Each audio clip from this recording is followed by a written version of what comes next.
To continue producing the high-quality podcast you're listening to, publishing engaging newsletter content, and posting YouTube videos, we would appreciate any financial contributions you can make.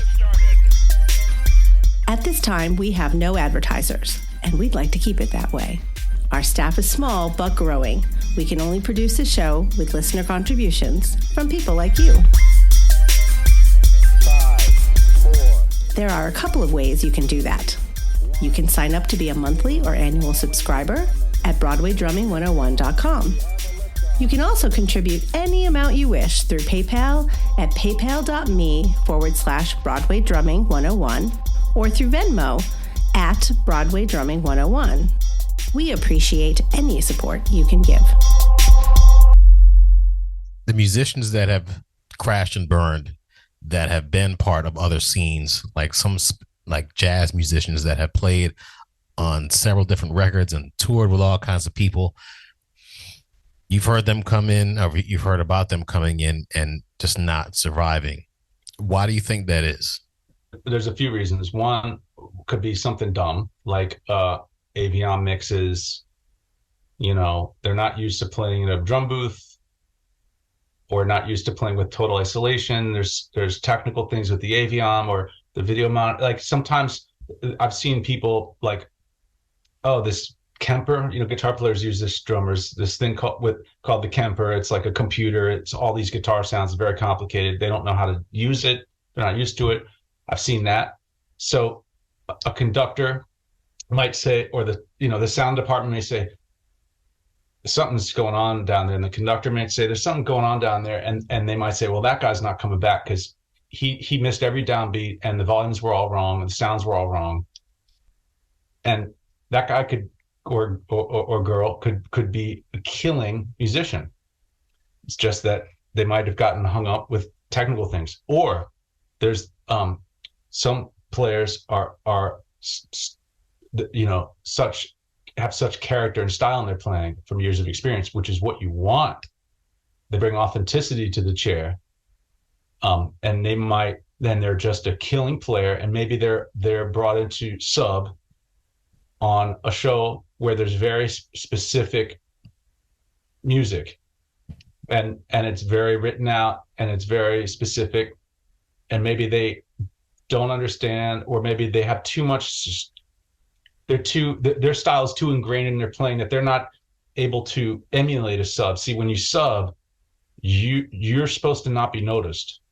You're supposed to be a clone of the regular, and you should not be noticed. So sometimes players have so much experience and style and such a voice on their instrument that's so unique that, and they're like, oh yeah, I can play these notes, and yeah, I got the downbeat. I see what's going on here. And then they come in, and it's like they're just too much themselves, even if it's hip. You know, the conductor might say, that's not the show. It's not the show. You have to serve the show. And when you're a sub, you're stepping in for someone else. So there's that. Some people aren't good subs. And for that, I say they should be regulars. You know, somebody with that much style and personality in their playing, you have to recognize what that is and what their strengths are. And there might be a show and you say that person should be originating a chair, not subbing. Not to say all shows are created equal. Some shows, there's freedom to do that. Memphis was like that, actually. I remember those charts were a lot of lead sheets, a lot of just, we're a band, do what feels right. And then I left after 6 or 8 months, and then John Putnam came in, and he's not going to sound like me. John Putnam is an originator. He's and he didn't reinvent the book, but he did John Putnam, and it worked because he's John Putnam. So some shows are like that, some are not. In the 90s, when you were playing in all kinds of bands and you started playing, I guess, was it with David Guest? Well, he was the promoter, producer, yeah. You started, is that how you kind of connected with Tom Barney and that whole situation? Yeah, it was a Rock and Roll Hall of Fame gig that Rodney Jones recommended me for, that David Guest was the producer on. And that was like my first real big gig. It was like a bunch of artists, Michael McDonald, Denise Williams, all those people I said, Gloria Gaynor, Um, and Buddy Williams was on drums. Bashir Johnson was on percussion. Tom Barney was on bass. Wow. This guy Kevin Toney from the Blackbirds was on keyboard, and Joey Melody was on key too. That's where I met Joey Melody. Oh, interesting. Okay. I was only 23. Is that when you first met Buddy? Actually, I met Buddy in college. He did a session with Rodney Jones at George Benson's house in Englewood Cliffs, and Rodney brought me along to hang with George, which was like I was 18. So I met him when I was 18. And you met Paul McCartney when? Oh boy. Well, I met him in an elevator by Rudy's Music on 48th Street in the Quad Studios. And really? He was recording Driving Rain or one of those Flaming Pie, one of those records back then. And Dean Moody, who's a friend of mine from Rudy's, was the manager. We called the manager of Quad Studios and says, McCartney really in the building today? He's like, yeah, he's just hanging out. So we came up with a plan that Rudy had some like super rare lefty Fender Strats from like 56 and 57, like in his vault. So we pulled them out so we could use that as an excuse to let Paul, like, does he want to see some guitars, while he's hanging out? And so we went up and showed him some guitars. So that was the first time I met him. And I didn't talk. I was totally speechless. Dean did all the talking. I was like, I couldn't speak. It was unbelievable. Then the second time was that concert later on, that orchestra thing I did. But that was in like 2005 or something like that. Okay. Did you get a chance to actually talk with him for any? That one I did, because I knew in advance that I was going to meet him. And I replayed, I was like, I can't believe I have a second chance to not make a fool out of myself. What am I going to say? If he says this, I'm going to say that. I'm going to ask him about this. And then if he, and I'd just been to Liverpool, because we had been there, but I was there another time. And I was like, I'm going to talk about Liverpool. And if he starts talking about that, I'm going to say this, I'm going to say that. So at the dress rehearsal for this concert, I was packing up. I'm like, I can't believe I just backed up McCartney. He was on the stage with me. Like, he just walked by me and said hello. Oh my God. And I was sitting there, and I look out in the audience. There's like a couple stage hands and a stage manager, and he's sitting in the house, just sitting there. Nobody's there. They cleared out the house. It was like on the dinner break. And I was like, I'm going to go over and talk to him. What am I going to say? What am I going to do? And so the stage manager, I was standing around. I was kind of like maybe 20 feet from him, and just kind of awkwardly. And the stage manager I knew from a show I'd worked on. He was like, hey, Michael. He's like, do you want to talk to Paul? And I was like, yeah. He's like, come over here. And then he's like, excuse me, Paul, this is Michael. He's our guitar player. And he just, he's been standing here. Just, do you mind talking to him? I was like, And so Paul was like, oh, hey, how you doing? And then we just started talking, and he was like looking at me in the eye, and he was like really interested. And I was very calm, actually, because I had time to process it. And I kind of rehearsed what I was going to say. And then it was very easy to talk to. And then there were some cables from the soundboard, like running up and down the aisle. And we were standing over them, and somebody was like, oh, excuse me, guys, we have to move these. And I thought that, I was like, okay, well, that was that. And Paul's like, hey, come over here. And he pulled me into a corner of the, like, kind of the auditorium. And he was like, yeah, so you were saying? Yeah. And like, we talked for about 20 minutes. That's cool, man. Did you ask him why his feet were barefoot on the Abbey Road record? No, I didn't. But that, to me, I was like, I can die now. And then at the end of the concert, I had a camera. I brought it because I knew I was going to meet him. And at the end of the night, the flash bulbs and press and like Broadway World or whatever was there. And I was like, I guess I won't get a picture. And I was like, wait a minute, I know this theater. If I go downstairs and around the other side and come up the back staircase, I'll be in front of where he's coming from. So I ran and I grabbed my guitar. And so I was like, because he'll see me with a guitar, he'll recognize me, So there was all these people, and he was like, oh, hey, man. He was like, yay. And I'm like, listen, man, I know there's a million people, but like, can I please get a picture with you? He was like, absolutely, come over. And I had my guitar. He was like, give me that. I'm going to steal this, you know? And so I have a picture of both of us, and he's holding my guitar, you know, it's I pretty think awesome. I've seen that one. That's great. My smile is just like, you know, so You ever get a chance to meet Ringo no, or George before he died? nope. Okay. Oh, No. Paul's that's the good only enough. is twice. It's a blessing for real. You started doing Broadway shows in the 2000s, led to you landing your own show eventually. Which was what?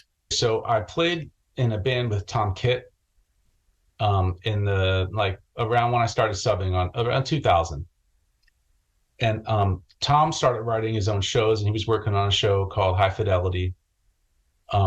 But right before that, we worked with this artist, with this comedian, Mario Cantone.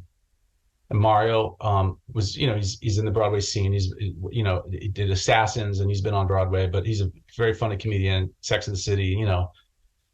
So he had a one-man show, limited run at the Court Theater, now the James Earl Jones Theater. And he's like, I just want the Tom Kitt Band to back me up. So we were backstage, and it wasn't even a musical. It was like basically just a comedy show, but there was like 3 or 4 songs in it, like an opening number, end of act 1, opening act 2, and then it was like 4 songs, bookending each act.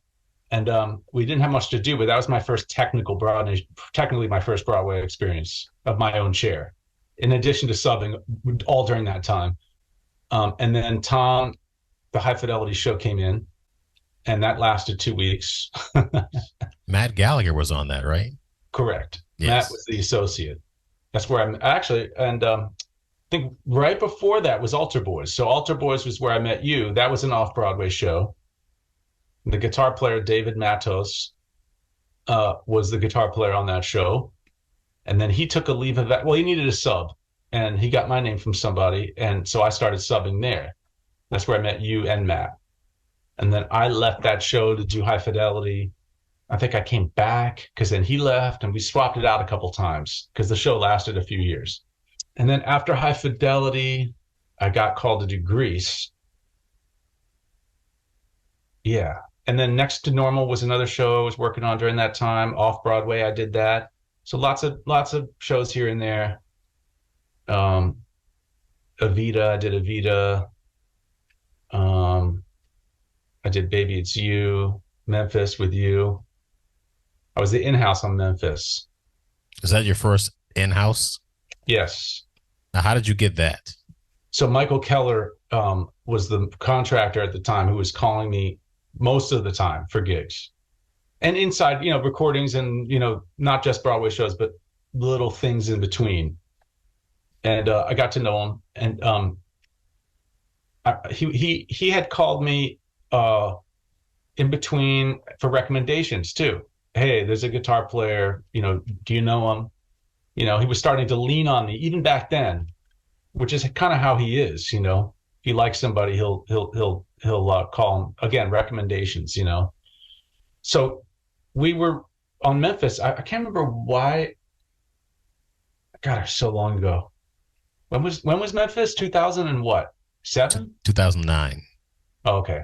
Still a long time ago.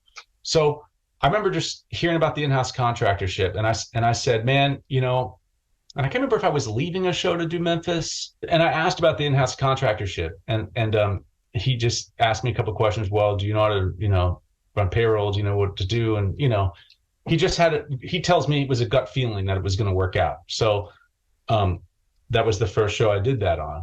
And I just, you know, read the contract, and the guy, Keith O'Quinn, great trombone player who I'd done a bunch of stuff with, you know, been on a few shows with, he was like the guru in-house contractor of the time. He very generously shared with me a lot of inside information about it and his payroll templates, and, you know, answered a bunch of questions for me. I never bothered Keller, now that I think about it. I never called him up and said, how do you do this formula in Excel? Or, you know, I remember I never called him up. I just did the work, you know, and I kind of just figured out my own way to do it in that theater, you know, and that was a real learning experience. And then with American Idiot, it was almost like a hook. because he was like, they wanted me to leave, they wanted me to do American Idiot. Keller was like, well, I don't like to poach people from my own shows, but they're asking for you over here. And I was already attached to it. He's like, so do you want to do it? And I said, I think I have to do it, but I really need to have the in-house because I can't, I can't take a pay cut, and I've already developed a system and everything, and Clayton can do it when I leave. And he's like, all right, cool. So then I had 2 shows I was doing it. And then after American Idiot, John Miller called me to do Baby It's You. And I said, well, I have done this in-house contractor thing. And I did Godspell before that too. I don't remember where Godspell, I was the in-house there too. So I'd done in-house contracting about 5 or 6 times, maybe 7. Tell people what an in-house contractor does and what the expectations are. So the in-house contractor, every show has one, and they're basically a paper pusher. And really, contractually, the contract says contractor, meaning the CBA, the Broadway collective bargaining agreement, says contractor. Back in the day, every theater had a contractor, and they'd hire the band, do all the things the music coordinator does, and run the payroll. But I think Red Press would have known, rest in peace, but he had a million stories. That I think they ran the payroll. Like, I think that it wasn't like the Schuberts or the Nederlanders were running payroll. It wasn't like that. It was like the contractor ran the payroll for the musicians. And I don't think there was like subbing. It was a different world, right? So, but the language remains contractor. So there's not a difference in the contract between in-house contractor and contractor. But the roles have changed so much that the music coordinator, which most of the language about what we do you will not find in the contract. The in-house contractor gets a huge pay bump, a 50% pay bump, to basically do things that are, they basically make sure everybody's there in their chairs, take attendance, and with subs coming through the door all the time, making sure that the sub lists are maintained, making sure that people show up on time, handing out checks, running payroll, house payroll, with the house manager. House meaning the theater that you're working in, like the Schubert, correct, or Broadhurst, whatever. Correct.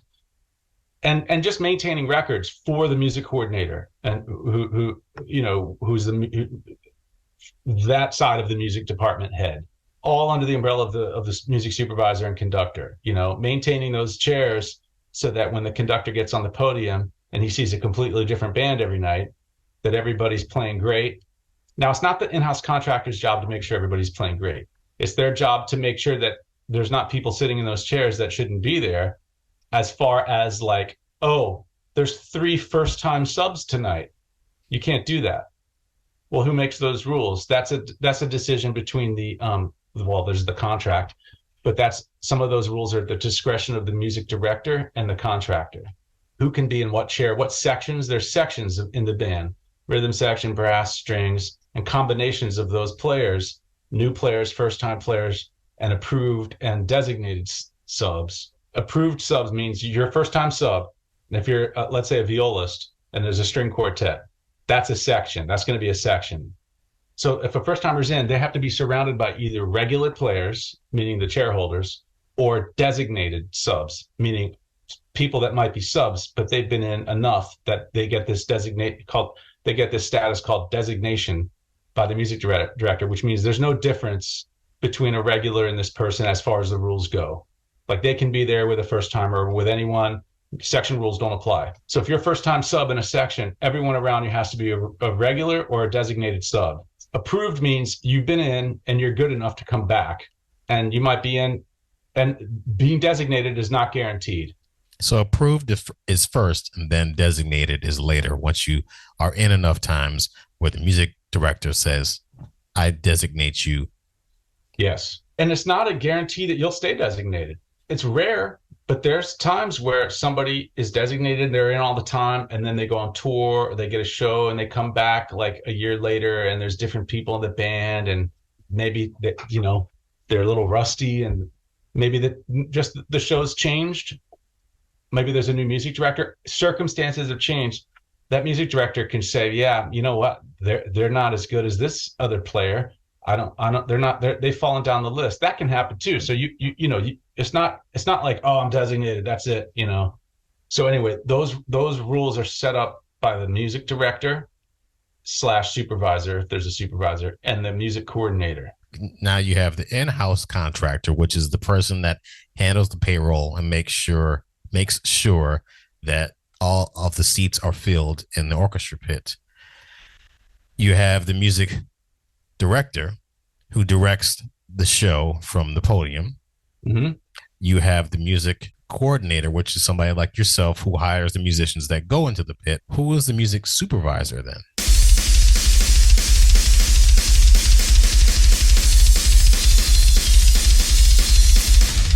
The music supervisor is, not every show has one, but they're more and more common now. They are not a playing member of the orchestra or a conductor. They're usually someone now that the conductor reports to, that it's not in the contract. They oversee elements of the creative that are handled by the creative team.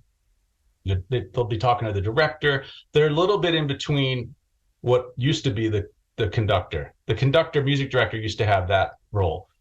I think that now a lot of times these shows now have become so big, and the demands of the music department are such that a music supervisor allows the conductor now to really focus on the orchestra and the actors. And I think the music supervisor, a little bit more of the big picture, they're working with, now you have like TV appearances and now movies sometimes, and composers want to do a mashup of this or that. You're going to have a music supervisor handling a lot of that stuff. They're really the department head. A lot of times once the show's up and running, they're not there on the day-to-day. And they're getting paid from the production? Yes, but I don't know how that works. They have nothing to do with me as far as that. You don't work with music supervisors? Oh, no, I work with them. Yeah, absolutely. In fact, they most of the time they hire me. That's a very close relationship. Yes.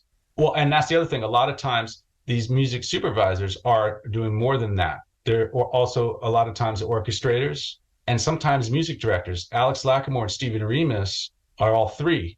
They'll be conducting. They will be the supervisor of all the things I just described. And they might have done the orchestrations as well.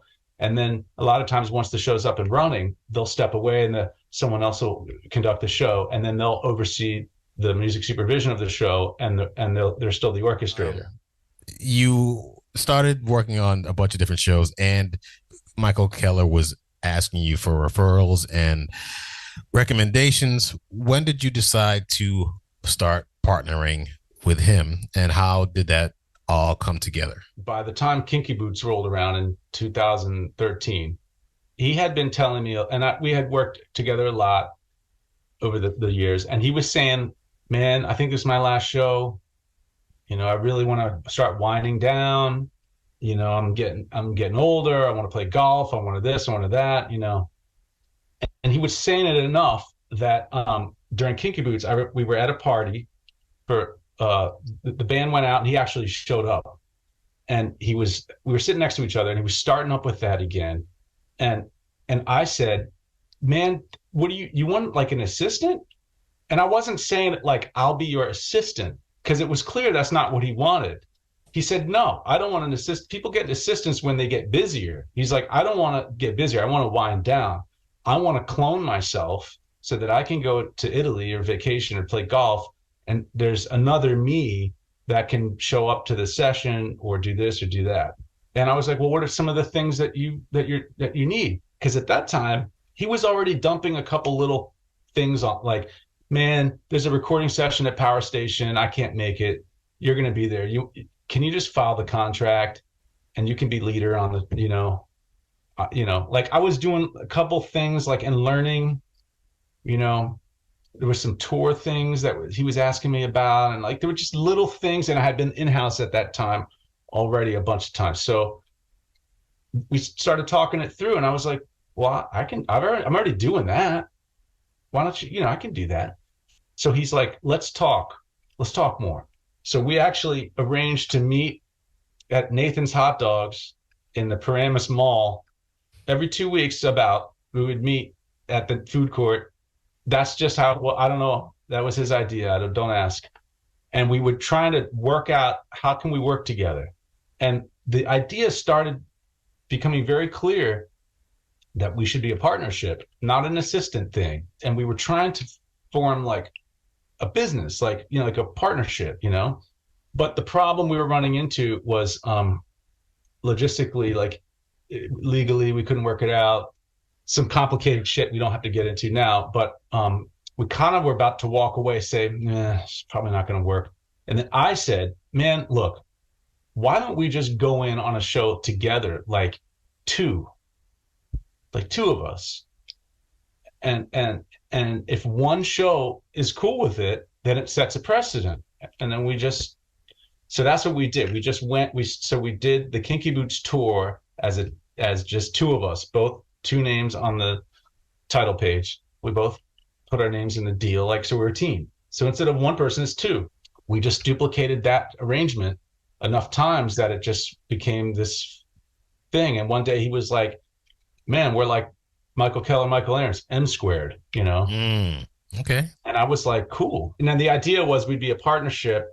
And then by the time Hamilton rolled around, people were still calling Michael Keller to do all these jobs. And he'd say, well, I'm not taking any more jobs unless it's both of us. Yeah. So over time, people knew who I was. They knew kind of, but then they were knowing me now as a contractor. And I was getting a free education. Again, another mentor. People might look at us and say, well, he taught him, he sat him down, he picked his brain and ate coffee and all. It was this weird, I could read his mind, we never got in each other's way. We never duplicated efforts, and it always worked, and it worked perfectly for him. And then over time, it worked perfectly for me because I just kind of started doing it. And then over time, he faded into the background and then stopped taking work and made it known, whenever the calls come in now, it's going to be just you. And then I just started getting the calls myself. And then I would say, out of courtesy, hey, man, you want to do this thing together? And he's like, nope. And now 10 years later, 10 years. Oh, wow. Yeah. 2013. So 10 years later, it's, the only show we have together still is Hamilton. Now he has Lion King and Wicked and Book of Mormon. Jesus. So he's still got these legacy shows. I don't have anything to do with those shows. And still some people, because those came before our partnership, he was very clear. Okay. That's what an assistant would do. An assistant would help him out with stuff. That's how fair he was. He's like, you have nothing to do with those. You're not in those contracts. He has those things came before us. We had the things together, and now the things are just for me.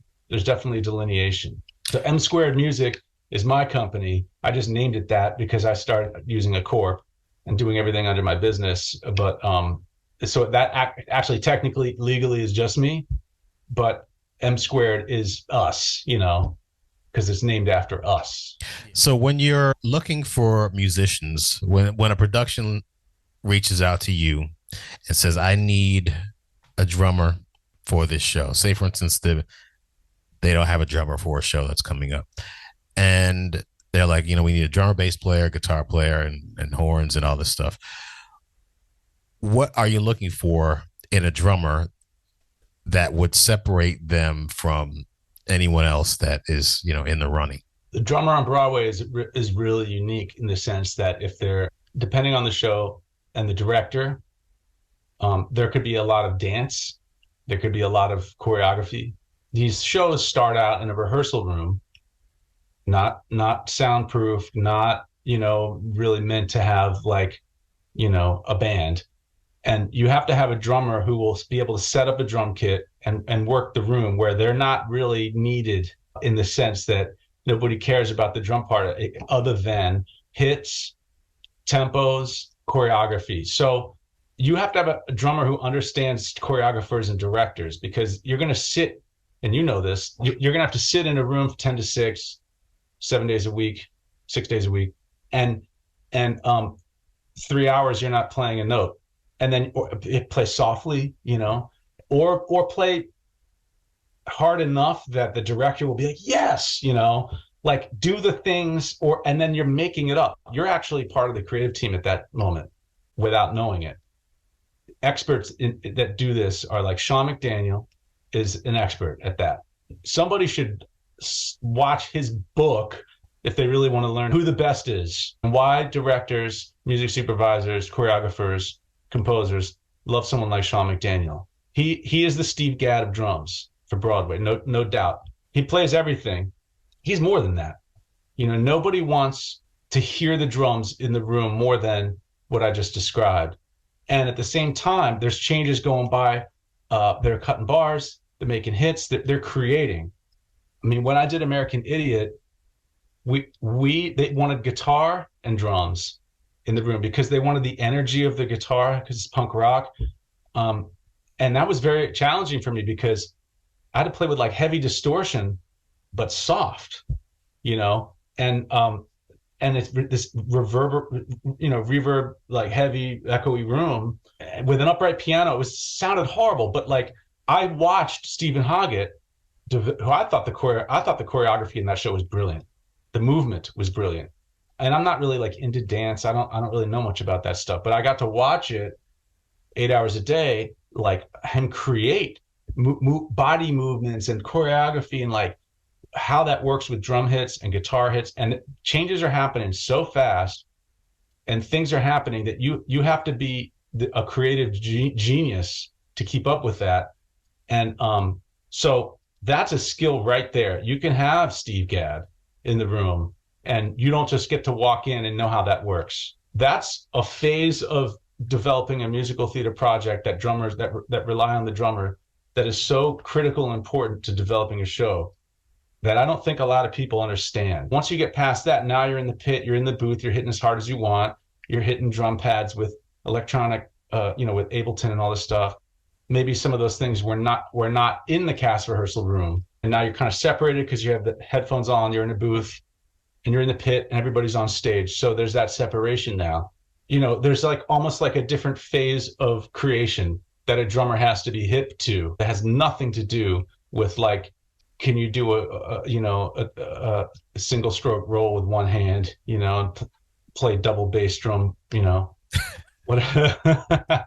When I see a lot of musicians on Instagram posting videos of themselves playing in a pit somewhere, whether it's a community theater or they're at home playing along to Andy Get Your Gun or whatever, when you see that, are you saying, well, man, this person really knows musical theater, I'm going to take a deeper look at them? Well, what do you look at when you see they're playing on Instagram? Do you look to see that they can do musical theater?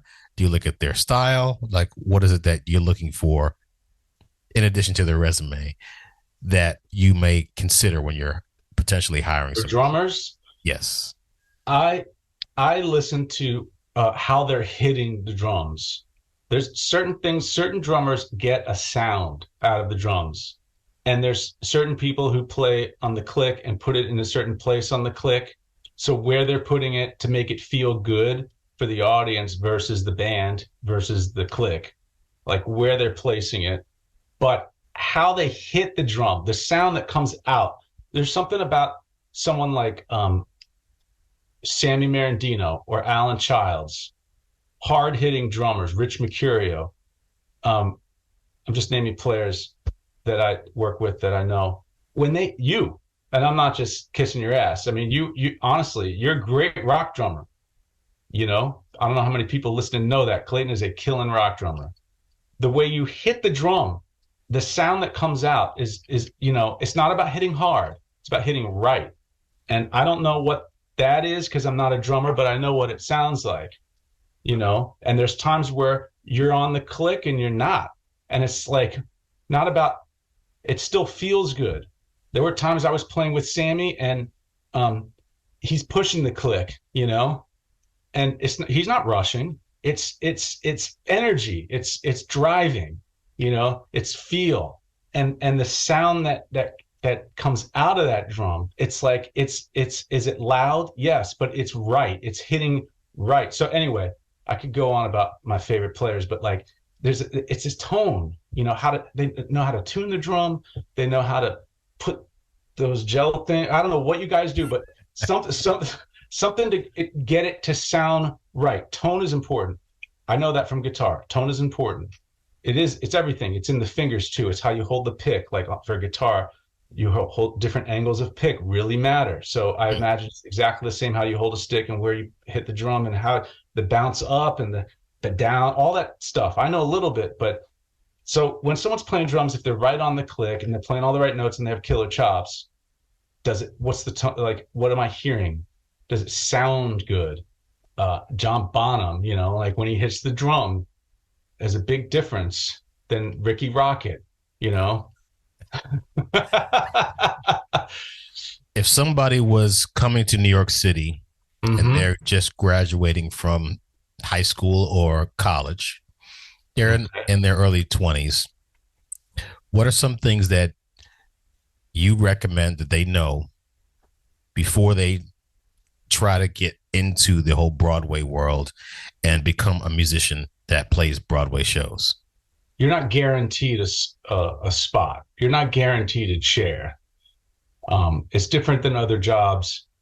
You're not guaranteed any job. But for example, you go to school, you get a degree, you have a resume, you apply, you get a job. It's not the same. It's not the same process. They're coveted, these chairs, and the shows don't last that long sometimes. So it's not guaranteed you work all that way that your show's even going to last. So, and then there's some people who have that hold the chairs that are not subbing that much. Some people don't really sub. So there's lots of variables to trying to get into Broadway. It's not necessarily that there are gatekeepers preventing anybody. It's that there's circumstances that lend themselves to subbing and some that don't. But subbing is the path. There is, to me, there isn't really a better path. Some people, they're attached to the project. They might be attached to the composer. They may be from out of town. Maybe they did a tour of it. And the composer or the supervisor likes this person and they invite them to come in. So sometimes you have people that have never subbed, have never even worked in New York. Now all of a sudden they're a chair holder. I got to say, sometimes that's frowned upon. For not saying it's right or wrong. I'm just saying that there are people that have been subbing for 15 years and never had a chair. And they look at somebody waltz into the city with a chair. Maybe there's a good reason for it. Maybe they worked on the show for 15 years outside of New York. Now the composer says, this is my drummer. This is who I want. And you can't separate that connection. So, there's like I said, there are lots of circumstances that go into why someone is on a chair. The contractor is not the only person that's involved in those decisions. Now that I'm on the other side, now I'm a table cat. So I'm on the other side of the table. I know what the impression is sometimes is like, oh, look at that band. Well, what was that contractor thinking? A lot of times there's other circumstances of why someone's on a chair, for better or worse. And I'm not saying that, oh, maybe people don't like those players. I'm just saying they might not know them or say, how did they get a chair already? I'd never even heard of this person. Your question was, what do you say to a high school or a college person that's trying to get into Broadway? What advice would I give? Is wait in line, because you're not guaranteed with your theater degree, which, by the way, didn't exist when we got into Broadway. Actually, I did a couple seminars. Another contractor, John Miller, teaches at NYU, a class with Ted Sperling. And he invited me to come down and speak once. I actually found it pretty rewarding. I mean, like, it's, part of me was thinking like, I can't believe they have a class about this stuff. The other part of me was like, wow, I can't believe they have a class about this stuff. The same with jazz. When I was getting a jazz degree, I just did that because that's all I knew how to do. But it's not like I was expecting a jazz job after I had a jazz degree. And there were people back then saying like, they didn't have jazz programs in conservatories. I studied classical and I'm a jazz musician. So times change. So I would say the advice is you're not guaranteed a job. So wait in line, sub, meet people, sending your resume and asking people for coffee is going to result in probably nothing. Expect the worst and be really, really pleasantly surprised when things start to click. The prerequisite and the given is that you gotta be able to play. You gotta be versatile, and you gotta be easy to work with, and you gotta be on time. Kind of simple, but you'd be surprised how hard it is to find people that meet all those elements.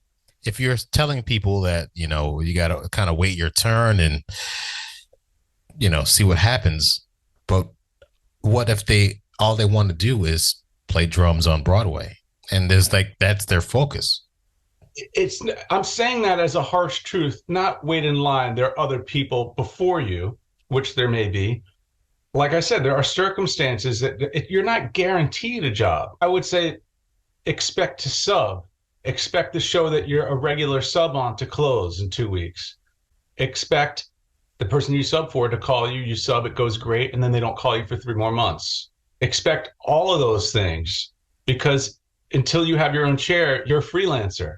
Being a musician is a freelance job, even if you're a Broadway chair holder. Everybody is a freelancer. So you have to have a freelancer mentality. And I think that people forget that sometimes. And it's easy to forget that too if you're lucky enough to have a long-running show and you're on a chair of a long-running show, and it's 8 shows a week and it's a regular thing, and you can expect that weekly check, and everything is kind of stable, and if you're financially secure at things, it's easy to forget that you're a freelancer. And realistically, there are about 5 or 6 of those. You can probably count them on one hand. The long runnings. Yeah.